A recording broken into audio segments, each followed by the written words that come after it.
আসসালামু আলাইকুম। আমরা অনেক সময় দেখি যে মানে দ্রুত ফলন পাওয়ার আশায় আমরা অনেকে কলম কাটা গাছগুলো রোপণ করি, ঠিক আছে? তো এতে কি হয়, মানে কলম কাটা গাছগুলো আমরা যখন দেখি, মানে আমাদের বাসায় অনেকগুলো গাছ কলম কাটে। এই যে আম গাছগুলো দেখতেছো না, এগুলো বেশিরভাগই কলম কাটা গাছ, ঠিক আছে? তো আমরা দেখি যে এই গাছগুলো আসলে খুব বেশি বড় হয় না, এগুলো মোটামুটি একটা পর্যায়ে ওঠার পর আর বড় হয় না। তো এটা কিন্তু কলম কাটা গাছের একটা লিমিটেশন। রেদার যেগুলো ধরো ওই যে বীজ থেকে, আমের আঁটি থেকে যে গাছগুলো হয় না, এগুলো কিন্তু আলহামদুলিল্লাহ মাশাআল্লাহ অনেক বড় হয়, ঠিক আছে? অনেক সুন্দর হয়, ঠিক আছে? অনেক বেশি দিন ধরে কি এখান থেকে আমরা আম পাই, ঠিক আছে? তো তোমরা প্রথম অবস্থায় উৎসাহ বা ইন্সপায়ার পাওয়ার জন্য কিছু কলম কাটা গাছ লাগাইতে পারো। তখন কি তোমরা দ্রুত ফলন পাবা। তখন কি তোমরা আস্তে আস্তে উৎসাহ হতে হবে, ঠিক আছে, গাছ লাগানোর প্রতি বা বৃক্ষরোপণ করার প্রতি।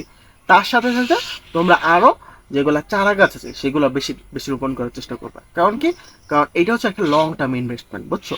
এখান থেকে তুমি অনেক দিন ধরে তুমি ফলন পাবা। তো আজকের মতো এই পর্যন্ত। আসসালামু আলাইকুম।